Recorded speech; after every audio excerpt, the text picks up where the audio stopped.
going to give you a very quick introduction to network analysis and bibliometrics. But in my perspective, what we are going to do is just to show how to do it in a particular way.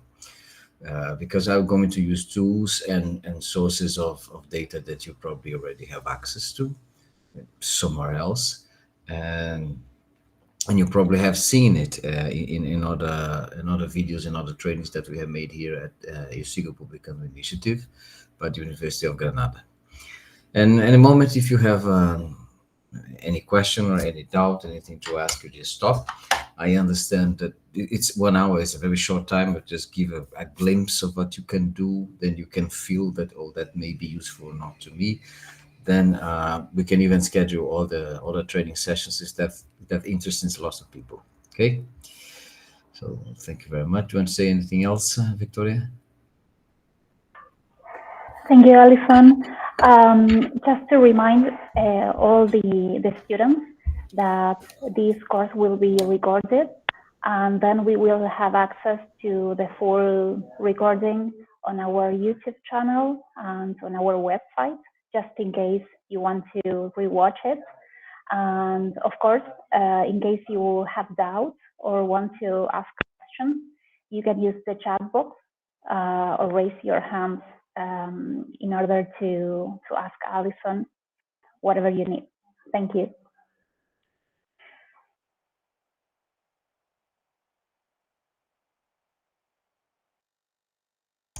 Then I will start my little talk here.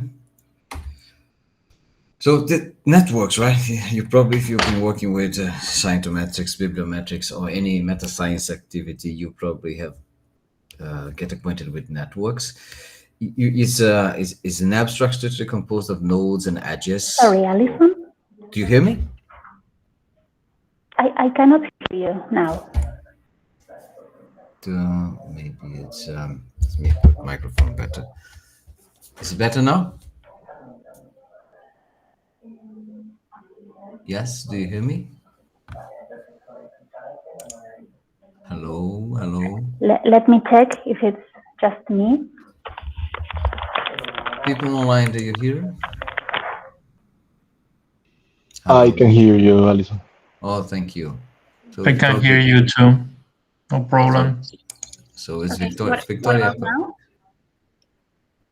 Everybody is hearing apparently. Oh, sorry. It was problem. Me. It was your phone. Okay. Yeah. Let's keep going.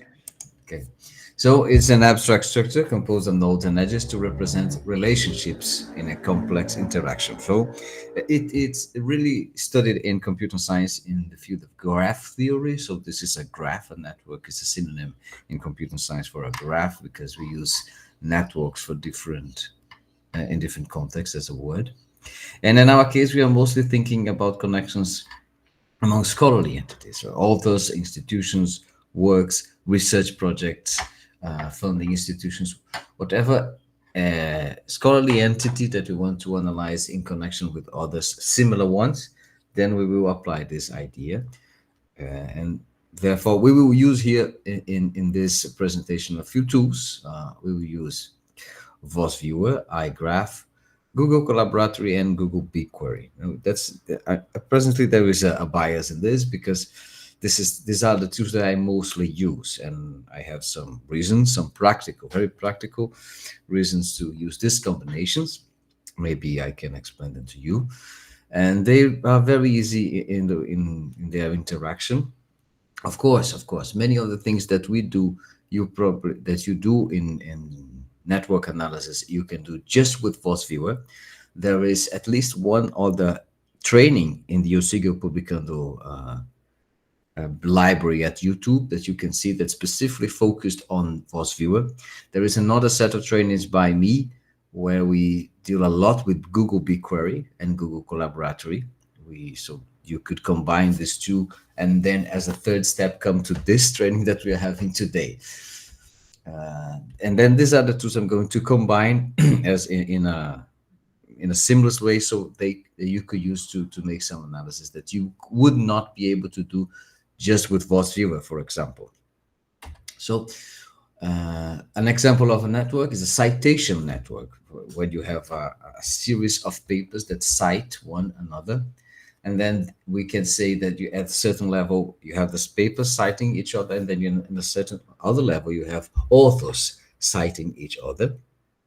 And then you can study that. For example, this figure I took from a study where they tried to identify citation cartels.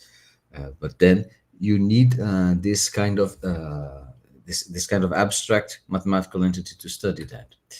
Collaboration networks is also something very much studied in the literature and the conferences around, where you can see, for example, the institutions, and you plot each institution as a node in the network, and every collaboration, namely a paper where authors from one institution and another institutions are co-authors. Then you establish a link, and in a plot like that, you have a match with a thickness that varies along the number of collaborations. And this type of networks, just like in the previous type of networks, one of the most obvious outcomes is to identify communities, right? To identify areas, groups of nodes. They are more closely correlated. For example, institutions that frequently or often work together. And these clusters, in this case of collaboration networks, you can get from clustering algorithms that we're going to apply one of them here.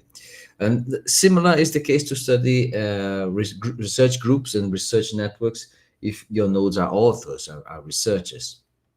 And countries and all these levels can be attained with the same procedure that we use here today. So I'm going to mostly use the Scholar databases as stored on Google BigQuery. You could use them yourself using just having a Google account, because the data sets we are using here today, we have created as public, so you can access just having a Google account. We will just filter data for our interest in a particular example case, and then write queries to assemble the networks we want to analyze, output the file, and plot them using VosViewer. Therefore, taking VosViewer as our plotting tool, a very complex, very sophisticated plotting tool. I know we can do more than that, but that's what we're going to use it for today. So, if you are familiar, I'll show very quickly VosViewer. Let me share a different portion of screen. So there is an online version of VosViewer. If you go to VosViewer webpage, this is the offline. It has a little more resources. So how does that work? Do you see? Okay. So what you can do here, you can use to create your own databases. For example, you can use based on bibliographic data. Right, you can use based on bibliography. You're not seeing, right? Let me share my whole screen so you can see now. Just for a moment. Then you can see here VosViewer, right? I can create based on bibliographic data. Probably you have seen a lot of this in the other training, specifically applied to VosViewer, where you can have access to Crossref, to OpenAlex, to Semantic Scholar, Wikidata, indirectly through this interface. So you can go here and you will type your query about author affiliation, then you have outputted the data for that. But this is not our focus today. Our focus today is when we are analyzing something so specific, more advanced, that you need to assemble the network yourself, and therefore you have full control of it. Therefore you have full control of who is connected to who. You can change the weight that you're using in the connections of the edges. You can interpret the edges in different ways. So we will mostly be used to create a map based on network data, right? And for that, I will create, before going to my example, I'll create a very small example just so you can get what I mean. So I'll create two small files that represent the minimal network that you can have. One file is a file where I create the network data, which means for me, the connections between one entity and another. And another file is a description of the nodes in the network. A description, bare minimum, could be a name, right? It could be other things, but it could be a name. So I will create connections. The network, the file of networks is basically a text file, a CSV file, which is also a text file, just separated by commas, where I put the connections, and I put the connections one by one. So it has at the minimum 2 columns, sometimes 3 columns. So if I connecting something called 1 and something called 3, and the other some element called 2 and 5, 4 and 3, 2 and 5, for example. So here I have a bare minimum list of nodes connected. Node 1 connected to node 3. The names for the nodes, the IDs for the nodes could be other things, could be words, could be text. I'm just making life easier as this demonstration. When we go back to more robust data, then we will have different things. As I told you, this could have 2 columns or 3 columns. The third column being some sort of weight. That would be in the plots that you see, it will be related to the thickness of the edges or the intensity of the linking that exists between one node and the other. So for example, I could have, oh, this connection is 0.5, this connection is 2, this connection is 1.2, and this connection is 0.3. So I have created this network data. I will save it as network. I will save it as network.csv.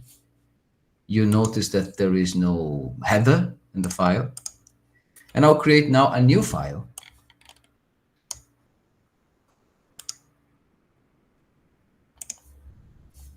Where I will write the description for the nodes, right? So I will say it ID and label.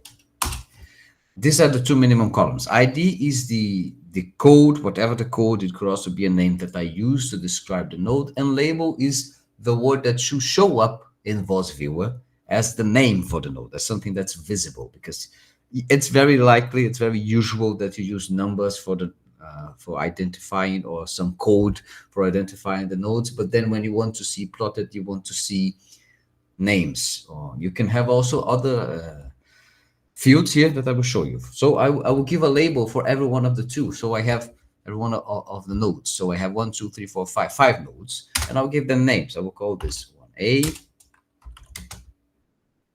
just to show that it can be done, how it can be done.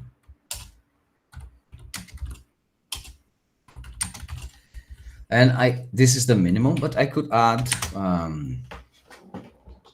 other descriptions here. For example, I could have a score that I would give a name, and among the symbols, this pointy brackets here, major, minor signals, I could put a name for this score. For example, Y, and then this name, this could be used as some other tool to plot. It could be used, and generally used, to map the size of the node, because otherwise, if you don't provide anything to vary the size of the node, it will take as the sum of the connections to the node as varying, or you can choose not to have any variation as well. So let's say we do something like that. And I have these 2 minimum files, right? These 2, I will save them.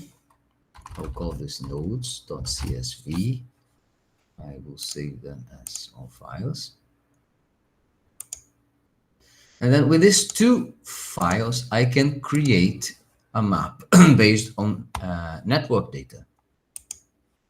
So I'll provide the network file, which is the minimum that you should provide. I will look for my CSV files.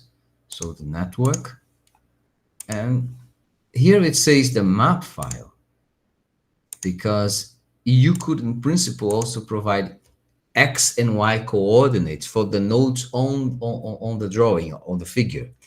And therefore you could take a network already plotted and improve on it, changing the connections, the weight of the connections, the names, etc. But here I am providing just ID and label, and therefore the positions on the figure will be calculated by VOS Viewer itself. So I will just plot them. I will plot all of them. I can choose to filter out some of them. Finish. Some of the items are not connected, which means in my network, I have put some nodes that are not connected to others. I have the option of showing just the connected ones, or I have one, I can show all of them. Now I want to show all of them, and you can see.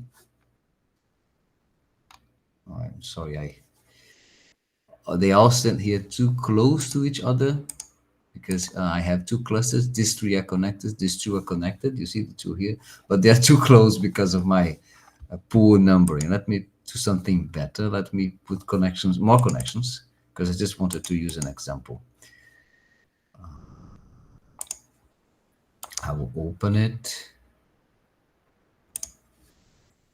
And I will create more connections. I have connections from 1 to 3, 2 to 5. Let me put a connection 1 to 1, and also 4 to 1.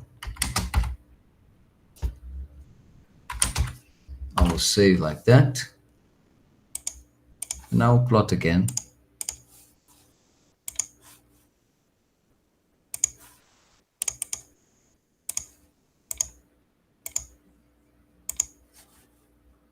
You see, now I have the full. What happened before, they look like just two dots because the connections were so strong that they were very close. I could adapt that plot to be more nice looking if I wanted. Nice look, but I didn't want. I want to show a connection where all the nodes are connected. So here I can go to analysis and I can change the method by which the nodes are drawn. So I can change default values of attraction and repulsion. For example, I could increase attraction, update layout to 0.5. It doesn't allow for this 0.3. See, it changes a little bit. I will decrease repulsion. It's just integer numbers.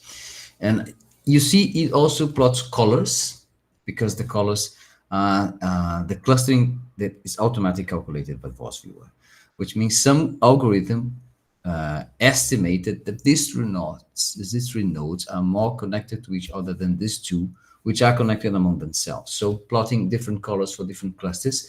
This is the procedure we sometimes use to identify or at least to detect communities, right?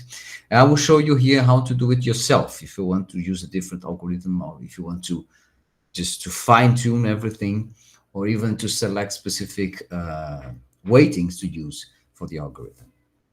So after I give this small example, I will share another thing now.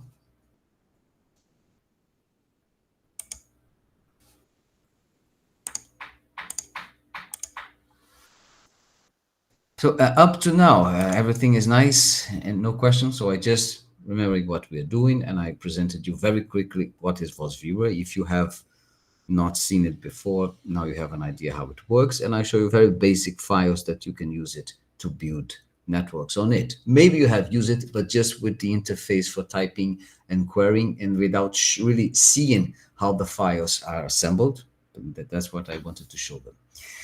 So now what I'm going to do is going to use bibliographic data that I have publicly to assemble my networks. And in my case, I will assemble citation networks or collaboration networks, and show how to plot them, to analyze them. So mostly I will use Google BigQuery. As I told you, there is another training here recorded where I explore this in very much in detail, how this is done, how to access this data, because this data is from our project. The project I'm part is called INCISPO. It's a research group, but it's made public. If you just connect your Google account and type in console Google BigQuery project INCISPO up to here, you will see with a Google account already set up, of course, you will see it. You will see all these data sets that are public here. Not all that I see, because not all are public, but all the ones that are public, including the ones I'm using here today. If you have never done this before, you can check our training, but I just warn you that you just have to create a billing account with a credit card, because the queries will be charged on your credit card. Of course, when you start an account, Google account, to operate these things, they give you a $300 free trial, and that's a lot. You can sometimes run research projects for months with just this free tire. So I invite you to try if you have never tried. And you can check on that and see. I will be mostly using OpenAlex full version that we have uploaded here, 2024 April version, where I have all these tables that define the database. It's the number of tables can vary a little bit because they have a non-SQL, and I transformed it into a SQL database, into an organized table model database. You can check my code for doing that if you're interested. I will show you. But here are the tables. So what I'm going to do is I will going to study a specific area of research, very small area, and I will output the data inside OpenAlex for this specific area, defined by a set of keywords. And with this set of keywords, I will try to specify these linkings in these networks of citations and collaborations. So if you go for the works, you will see you can find here basic information about publications. So you have title, you have publication year, and so on. If you go to the works inverted abstracts, you have, not for all of them, but for a large number of them, the inverted abstract, which is not exactly the abstract, but the abstract can be reconstructed from it in a simple way, because you have the words and the position of the words in the text. This makes life harder in some ways, but simpler in other ways. It's put like that because of copyright reasons. But you can, if you're doing just looking for words, you don't have to worry about that because all the words are here. If you are looking for specific phrases, then you have to rebuild it. Okay. You will also find the tables, for example, works authorships, where you have the connection between the work ID and every author ID. And the institution ID, and therefore I can analyze collaborations among institutions using the institution ID. And of course, I have another table for the information of the authors, another table with the information of the institutions, that I will combine them all into one, into my queries to produce these networks. So I can run my queries here using the interface. These days, I am mostly annoyed by this interface because I produce several codes, and sometimes I could lose track of them. I usually use Google Collaboratory. Also, another tool that Google delivers to makes us addicted, right? Because it's very easy to use and it's for free. For most applications, you don't need to pay any paid version because it's large enough. You see the machine. If you never used it, again, there is a training that we made which explore this in further detail, but you can, using your Google account, go to collabresearch.google, and then you have access to Notebook. A notebook is a structure like that, where you have code and text, and you can combine them in a transparent way, so you can use them combined. And the nice thing about Collab is that if I authenticate my account like this, with this code, I can connect to BigQuery seamlessly. So I can run the queries that I could run there here. So if I could type in a query here, I could run, and the output can, if I want, it can be exported here automatically as a local variable. You see, when I use a Google Colab, this is the free version, not paying anything in this case.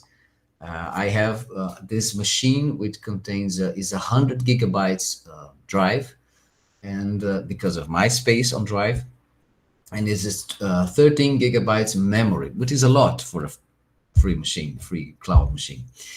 Then if I go this, I create cells. I can create cells of code and cells of text. And the cells of code here are basically two languages. You can type in code in Python, which is what I will be using. You can type code in R. Mostly up to now is that. But if you put this thing that they call cell magic, it's a very poetic name, I don't like, but it's how they call it on the manual. It's percentage sign twice, and then BigQuery. Then in the rest of the remaining of the cell, you can type in SQL BigQuery commands, and they will run there because I have authenticated here. I just type in the project that I'm using to pay for the query. In this case, you will not type in Syspo because that's my project. You will type the project you created for yourself with that free tier if you're using the free tier. But here, the tables, you will still type in Syspo because the tables are in the public space that we created that you can access. So every time I'm querying a table, I from in Syspo, our project, the name of the data set and then the name of the table. Syspo.dataset.table. For example, this is a query where I am selecting the list of IDs. You see, select ID from the table works in OpenAlex, April 24, that contains this specific set of words in their title. In this case, is a work that we have been working now. We are studying the cytometrics of the field of Ordovician studies in the subfield as a subfield in paleontology. But is the example. You can change the set of words that define the area you want. Of course, you will be smart not to put too vague words, but to put specific words that will not show up somewhere else by accident. So I have your Ordovician, Silurian, Paleozoic, etc. And of course, you can, after that, also put other filters. If you want to know how to do it, again, I point you to our previous training on SQL. And then you can filter out by, for example, by journal, by venue, and by concept, by area of knowledge. Therefore, you can have a better, a more specific query. So if I run a query like that inside the interface, like here, if you could start here, I will output in this case a table where all the works inside OpenAlex where these keywords are available. Therefore, I have this list of works that would define this area for me. Then I have the IDs, which in this new version I just number. I have 24,961 works that define this Ordovician studies area directly inside OpenAlex, right? And here I will make my life easier by creating a table. I drop a table if it exists, and then I create a table with this results. And in order to create, I have to create somewhere where I have space to create. In my case, I create inside the project, but if you are repeating something very similar and you also want to create a table, then you have to put here your project name, a data set that you create, and the table that you want to create. Just to remind you, data sets can be created when you get into BigQuery and go here, create data set, right? Continuing, then I create the table, then I will start to studying it. I'll start to studying this connections, and I want to study the connection between authors, for example. So another thing that I could do is to select from the table of works I created. I could use the authorships table to detect an author connected to another author by being co-authors of the same paper, of the same publication in general. So after I run this, I have this list of works pertaining to the area I want to study, and I store this work as this table. I will now look for the authorships table inside OpenAlex, and for every one of these IDs of works, I will try to collect the work ID and the author ID and the institution ID and the publication year, so I can have full information to plot my networks afterwards. So I will connect the table I created, this one, I will join it with the authorships table using the work ID. And then I will join it with the works table using, again, the work ID. And this allows me to output the work ID, the author ID, and the institution ID, and also the publication year. In our case, publication year we are not going to use, but I was keeping it to do also analysis based on time. Then if I run this,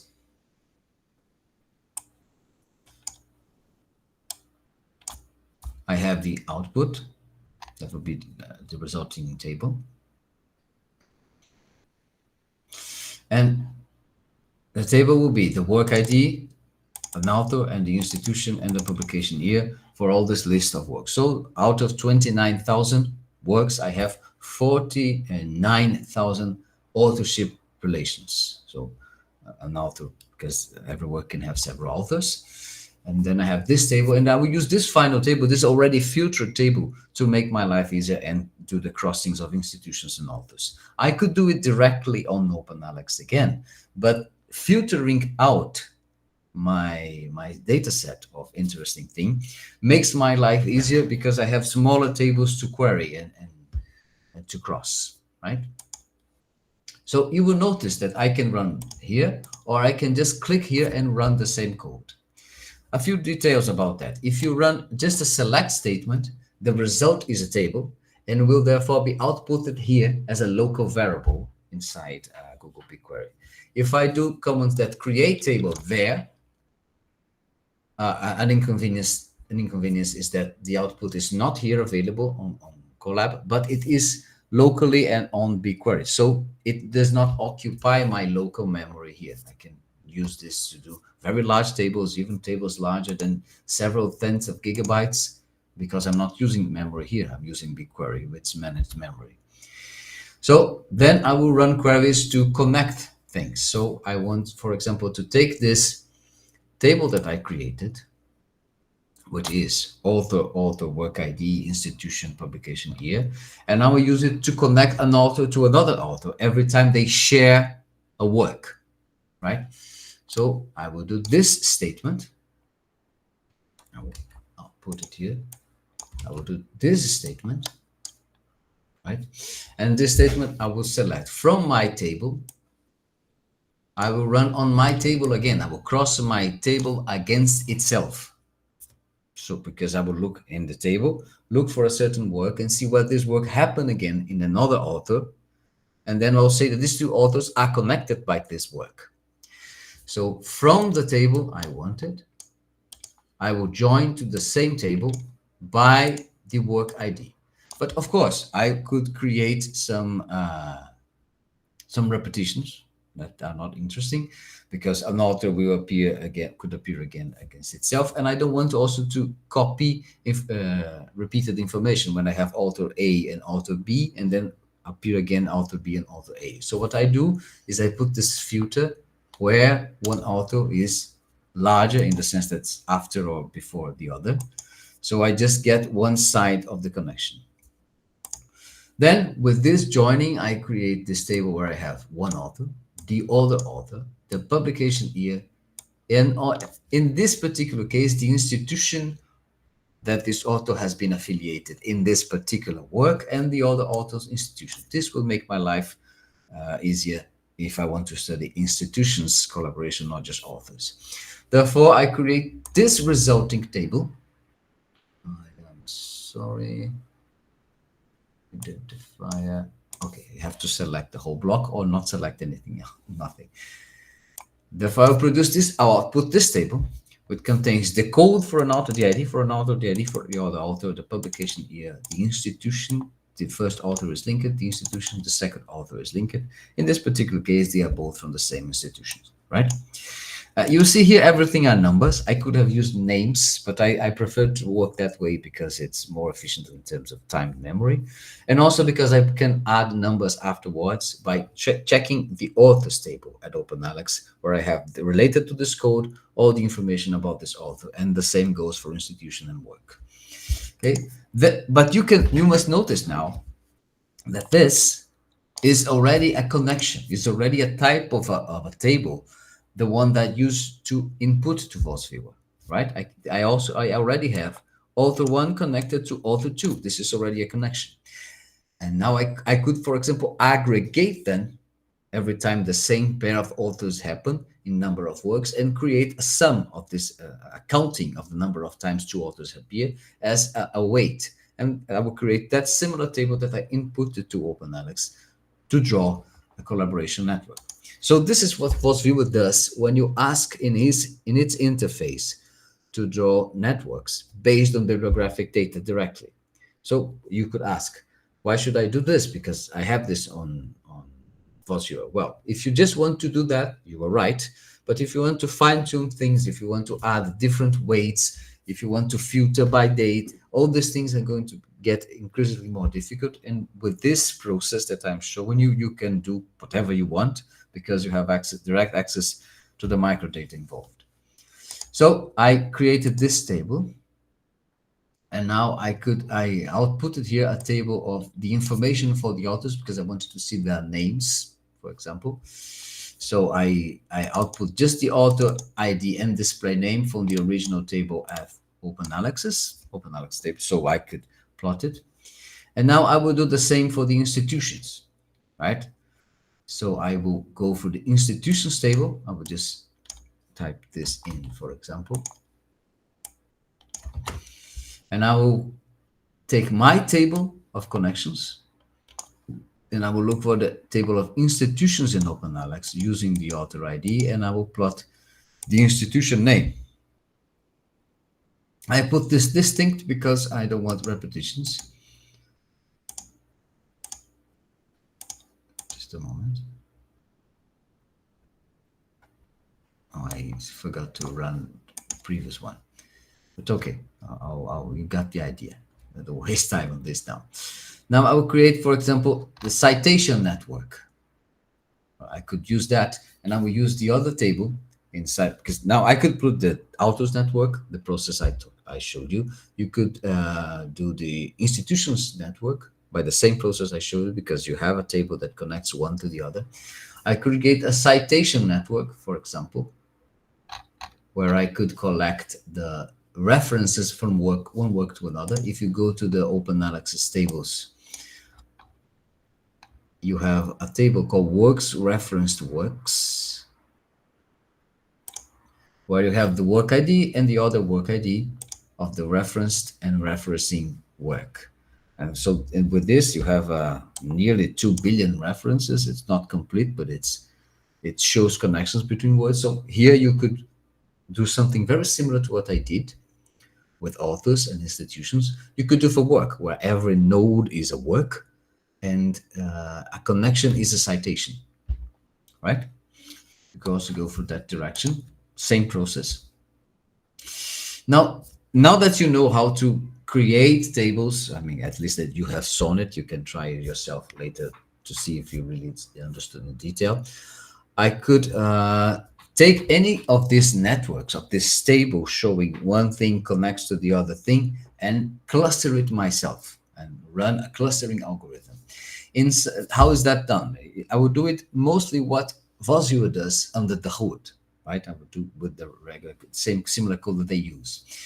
I have this very standard package in Python module. It's called iGraph. It's the standard module to studying networks in graph theory. And you have Leiden-Alg is a sub module that, in fact, can be run in combination with iGraph. It's about Leiden algorithm, one of the most popular today clustering algorithms for networks. And you see now I can run Python code. This is code for installing packages in Python. This is code to import modules in Python. And when I do that, I will run it, just the authentication so I can query on BigQuery. And then if you allow it to run Python code, I'll authorize my account, then you can combine to whatever technique you want. You can combine to measurements that you want to do. You can combine it to anything and then output it to Vosio to see it. For example, I will plot here the authors connections just for you to see it. I will, from BigQuery, I will select just the table that I have shown you how to create. Table connects one author to another author. And I will, for the moment, forget about the publication date, forget about the institutions. I will just count how many works these two authors have together. And then, therefore, I will use this simple query that's author 1, author 2, and count the number of works. This is an aggregation. Therefore, I should use group by author 1 and 2. And that will output to me a resultant table. Here, you see I'm not creating table on BigQuery. I'm just running the select statement. So the output, the resulting table, is outputted here as a local variable. I could put a name here, you see, as a word from BigQuery and project. Between those two, I could put a word. This word will be the local variable name for the resulting table. You can check this, that now the result of this query has become a local variable I call df, could have called any other name, with the information I've asked. I'm just showing using head to show the first 5 rows. You see I have author 1 connects to author 2 by means of 36 works, right? And now this is a network file. right? This is a network file. So I have a node, another node, and the strength of an edge, the strength of a connection. And here I will run the code to try to cluster it. I will try to find a community of the communities of authors, right? The process to do that is I will output the connections of this to the iGraph. The iGraph the iGraph package model has several ways of building the network. If you already have a table of connections like the one I have, because I have queried it from a database, I can do just output its tuples, and to pass to tuple list, this function that builds a graph using the list of connections. And I will run this. I will use this other algorithm. I will use Leiden algorithm. In my case, it's available in this function called community Leiden.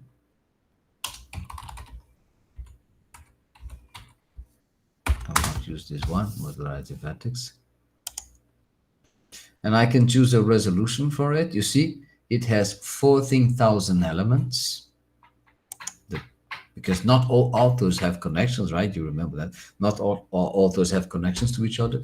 These are just the elements that has connections, and they were grouped in 670 clusters, so communities. I could try to change the resolution here to have more tightly or less tightly connected communities, therefore rendering a different number of communities. So I decrease the resolution. I have a larger number of communities, therefore more closely tighted by this resolution. And this resolution is a fraction of the variation between the connections inside the community and the connections from all the communities. That's what defines the community in the end. If I make it tighter, you see I have it now the same number, so therefore apparently this is a good number. I could now use Python comments and functions to do other analysis I wanted. For example, if I wanted to show the sizes of the communities, partition.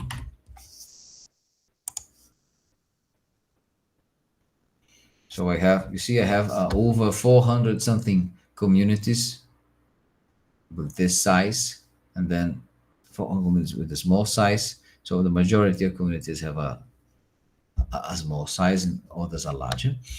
And I could do other things. For example, I could start doing metrics for networks. A metric for networks is some measurement that I want to do. For example, centrality is the most common of metrics. In a community of authors, like the ones we are seeing, I would like sometimes to detect the author that's most connected inside this community, to the sense that he connects to several other people around inside the same community. This is called evaluating the centrality of the author in this case. And this, so I have inside the iGraph package, if you look at its documentation, you will see a list of functions to calculate all the metrics, such as the size, the branching factor. Here I'm calculating eigenvector centrality is the name of a function. And I will assemble a table where I have the author name, in this case the ID, the community where he or she was placed using the Leiden grouping algorithm, and the centrality of this author inside the table. So here I have this table that I could use now to Vault Viewer, because I have an author. I have a cluster that I could use to define what community is part of, and I have a centrality if I wanted to plot, for example, this node size. I could even output it to BigQuery. Could even do that, output it to BigQuery as a table. You have this function inside Python called toGBKey, to Google BigQuery, that it connects with this module at pandas GBKey. It's connected to pandas. I import pandas and pandas GBKey, and then I would just output with my project name. This in your case will be different. What is the action if the table already exists? In this case, I'm replacing, and the data set and the name I want to give to the table. And then I have this, right? I have this table stored on BigQuery if I want to do further analysis in SQL. Therefore, I can combine Python code, SQL code, one to the other, back and forth, as it's most convenient. If I want to filter data, if I want to select data, if I want to cross one table to another, it's safer, quicker, and cheaper to be on SQL Server. If I want to do more sophisticated analysis that are not so parallel, like clustering algorithms, like plot analysis, then I do it on Python. Here, I could also use R language, and then combine these to output what I want. Now, what I will do is I will, instead of using authors, I will use institutions, just because it gives a smaller network for me to analyze, and then I'll plot it on VOS Viewer just to wrap up all the small results I showed you, right? So I will check in my tables, the tables I've created.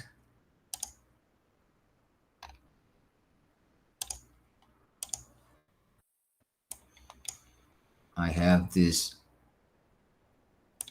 Ordovician authors connections table. So I have author, publication, institution. Let's say I want to study the collaboration among institutions. Then I will take this table that I have created in the past, and I will query it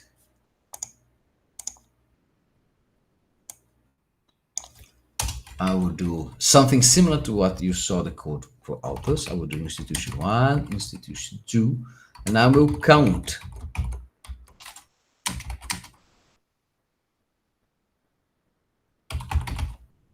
how many works they share.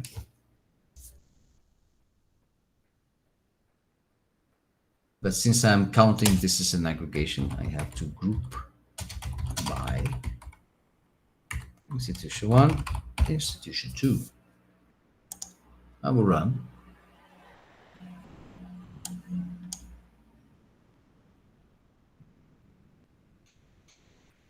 So I have this nice table, right? I forgot just to add one thing. I don't want cross repetitions of institutions, so I will choose to do it only where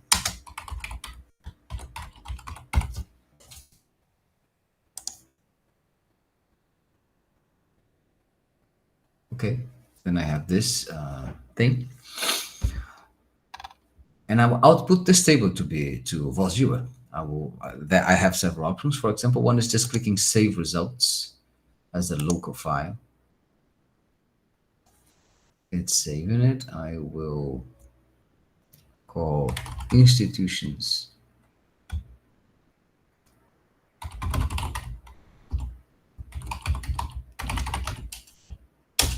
save. Now, just to make my life easier, I also want names to make this query not just so abstract. I will have numbers for the institutions. I could have had the names here, but I will look for the names in the table I also created with the institution and the institution ID. I already have this table where I have a code and the institution name. So I will just output it, everything.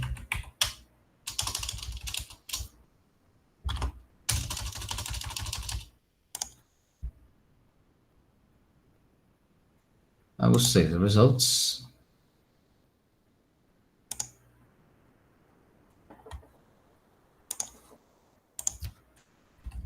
Names.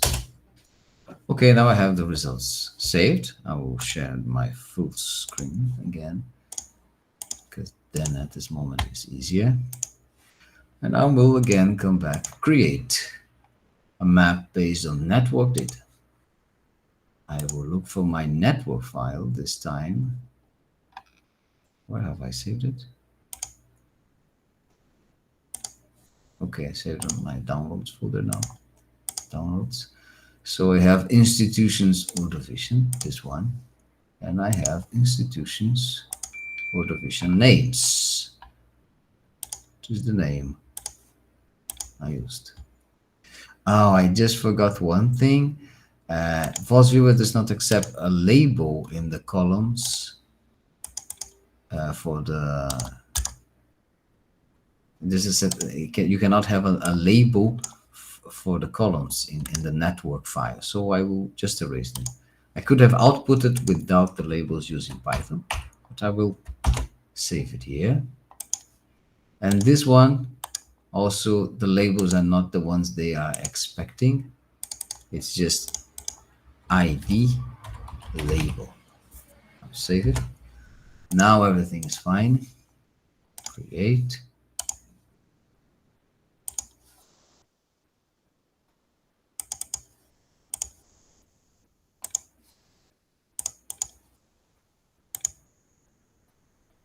So I can choose now to show all the institutions. I have 2,415 institutions, or I can choose to show less, depending on what I want to analyze. For example, depending on the strength of the link. If I want to select at least one, it goes down to nearly 1,900. Let's say at least 10 connections, at least a strength of 10. In my case, I know this counts collaborations, so at least 10 unique collaborations, or at least 20 collaborations. I have 500.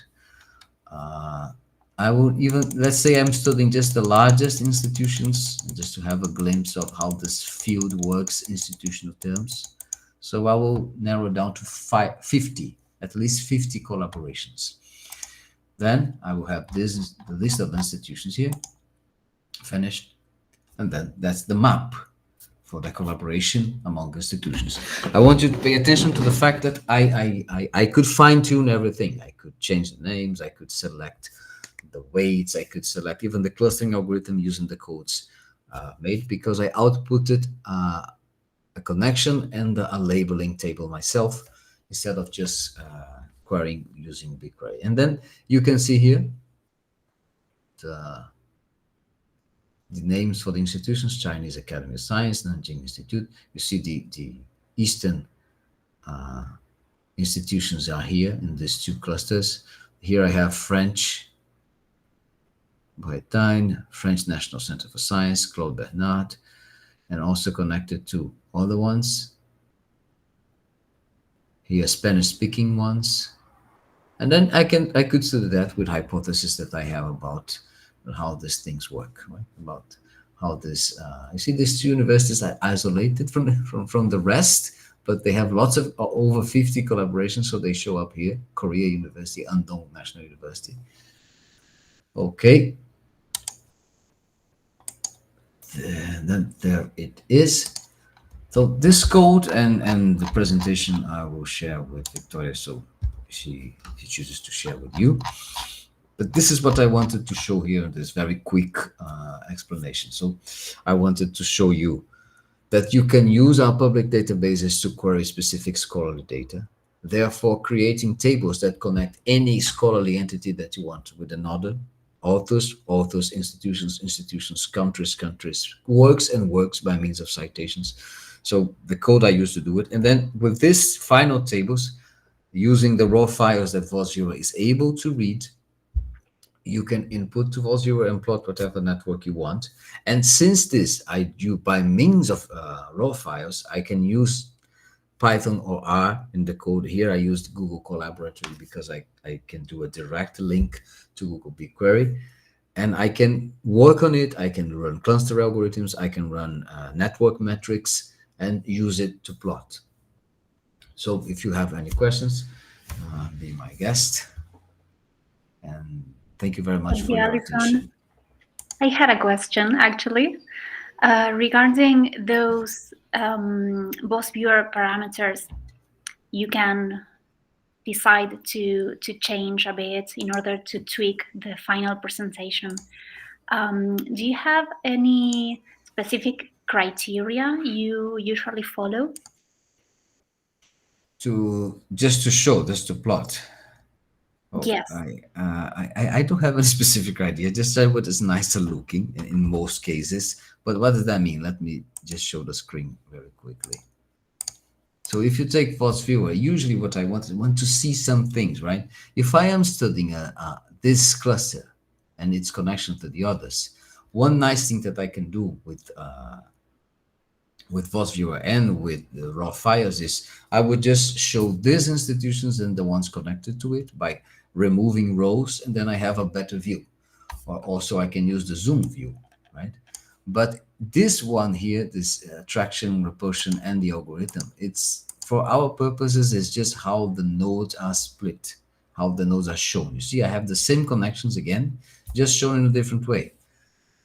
So my criteria, the criterion I use is I want to see better this cluster, or I want to explain the connection between this and this. So I will go changing and changing until I find something where they are most visible. Because mathematically speaking, all the same links that were there are here.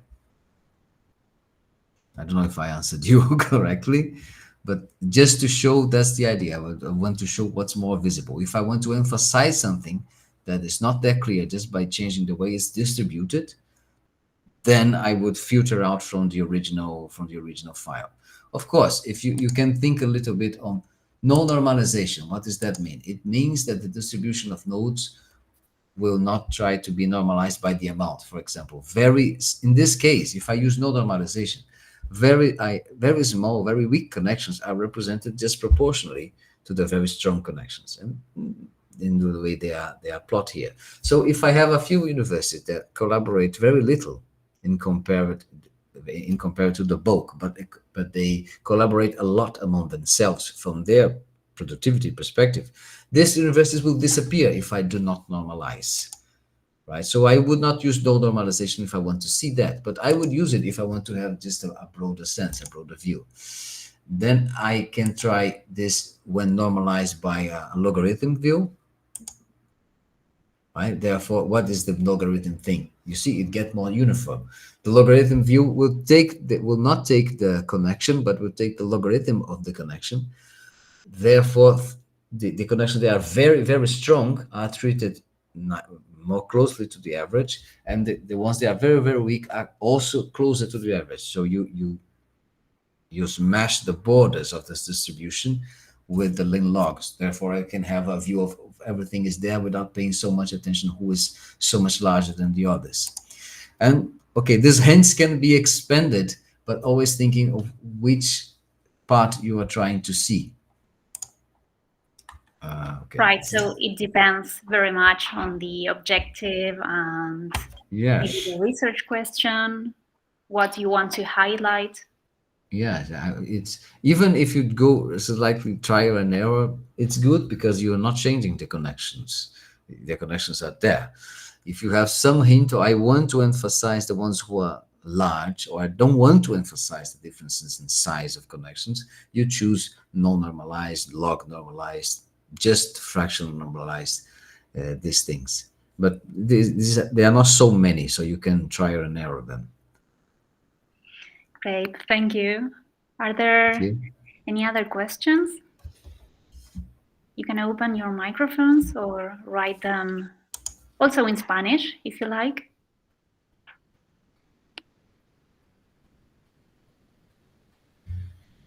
Just to remind everyone, Alysson already taught other courses related to bibliometrics in our platform. So you can find the recordings in Portuguese and in English as well in our YouTube channel and in Yo Sigo Publicando website. So in case you want to see a course related to some other topics or rewatch this one, you can always go there. So, well, I think we are on time. Thank you again so much, Alysson, for joining us in Yo Sigo Publicando, and hope we have some comments. Thank you everyone for joining as well, and I hope we see you. Oh, sorry, we have someone who wants to ask. Let's see. Is there anyone other question? Didn't see. Just see. Thanks. Okay. Okay. Thank you, Alysson. Thank you. See you next time. Good morning, everyone. See you next time.